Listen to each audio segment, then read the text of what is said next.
சர்வதேச ஒத்துழைப்போடும் விசாரணை மேற்கொள்ளப்பட்டிருப்பதாக தெரிவித்திருக்கின்றார். இன்றைய வீரகேசரி பத்திரிகை அந்த செய்திக்கு பிரதான தலைப்பிடுகிறது. நிதி மோசடி விசாரணைக்கு சர்வதேசத்தின் ஒத்துழைப்பு, நம்பிக்கையில்லா பிரேரணைக்கு பதிலடி கொடுக்க தயார், பிரதமர் அரணி அமரசூரிய கூறுகிறார் என்பதாக வீரகேசரி பத்திரிகை தலைப்பெற்றுவதை நாங்கள் காணக்கூடியதாக இருக்கிறது. இணைய வழியூடாக 2.5 மில்லியன் டாலர் நிதி மாயமான விவகாரத்தில் உண்மைகளை கண்டறிய சர்வதேச உதவிகள் பெறப்பட்டு வருகின்றன. குறிப்பாக ஆஸ்திரேலிய உயர்ஸ்தானிக ஆலயம் இதற்கு முழுமையான ஒத்துழைப்பு வழங்குகிறது என்று பிரதமர் கலாநிதி ஹரணி அமரசூரிய தெரிவித்திருக்கின்றார். எதிர்க்கட்சியினர் அரசியல் லாபத்துக்காக ஆதாரமற்ற குற்றச்சாட்டுகளை பரப்புகின்றார்கள். எனக்கு எதிராக கொண்டு வரப்படும் நம்பிக்கையில்லா பிரேரணையை பார்லிமெண்டத்தில் எதிர்கொண்டு தகுந்த பதிலடி வழங்குவதற்கு தயாராக உள்ளோம் என்றும் அவர் தெரிவித்திருக்கின்றார். கண்டியில் நேற்று வெள்ளிக்கிழமை ஊடகங்களுக்கு கருத்து வெளியிட்ட போதே அவர் இந்த விடயங்களை சுட்டிக்காட்டியிருக்கிறார். 2.5 மில்லியன் டாலர் நிதி மோசடி விவகாரம் தொடர்பாக அமைச்சு ஏற்கனவே தெளிவாக அறிக்கை வெளியிட்டிருக்கிறது. இதுகுறித்து முறையான விசாரணைகள் முன்னெடுக்கப்பட்டு வருவதோடு உண்மையான பின்னணி என்ன என்பதை கண்டறிய சர்வதேச உதவிகளும் பெறப்பட்டு வருவதாக பிரதமர் சுட்டிக்காட்டியிருக்கின்றார். எனவே அவர் மேலும் பல விடயங்களை சுட்டிக்காட்டி பேசியிருக்கின்றார். எனவே ஆஸ்திரேலிய உயர்ஸ்தானிக ஆலயம் இந்த விசாரணைக்கு தனது முழுமையான ஒத்துழைப்பை வழங்க முன்வந்திருப்பதாகவும் பிரதமர் சுட்டிக்காட்டியிருக்கிறார்.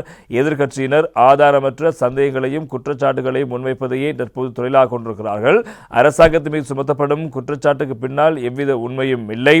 வெறும் அரசியல் கவனத்தை ஈர்ப்பதற்காகவே இவ்வாறான கதைகள் உருவாக்கப்படுகின்றன.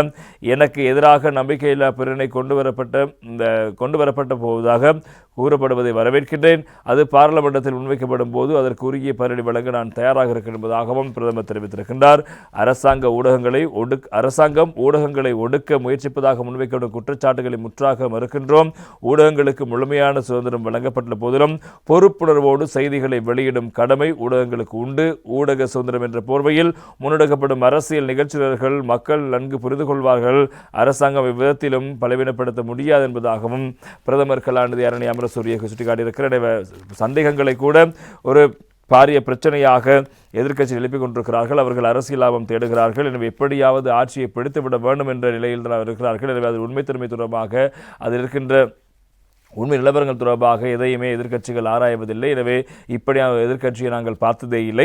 எனவே இவர்கள் ஆட்சியை அல்லது அதிகாரத்தை கைப்பற்றுவதற்காக எந்த விடயத்தையும் செய்வதற்கு தயாராகிவிட்ட ஒரு நிலைமை தான் இப்போது காணப்படுவதாகவும் பிரதமர் கலாநிதி அரணி அமரசூரிய அவர்கள் நேற்று இவ்வாறு கண்டிக்கு சென்று மத வழிபாடுகளில் ஈடுபட்ட பின்னர் ஊடகங்களை எழுப்பிய கேள்விக்கு பதிலளிக்கும் போதே இந்த விடயங்களை சுட்டிக்காட்டியிருக்கிற நிதி மோசடி தொடர்பான விடயங்களை சர்வதேச ஒத்துழைப்போடு மேற்கொண்டு வருகிறோம். எனவே இதில் அரசாங்கத்தை மலினப்படுத்த முயற்சிப்பதாக என்றால் அவர்கள் அதில் தோல்வி காண்பார்கள். அரசாங்கம் இன்னும் பலமாகவே இருக்கிறதா என்பதாகவும் பிரதமர் கலாநிதி அரணி அமரசூரிய நேற்று கண்டியில் இடம்பெற்ற ஊடக சந்திப்பில் தெரிவித்த விவகாரங்கள் முக்கியமான செய்திகளாக இடம்பெற்றிருப்பது நாங்கள் காணலாம்.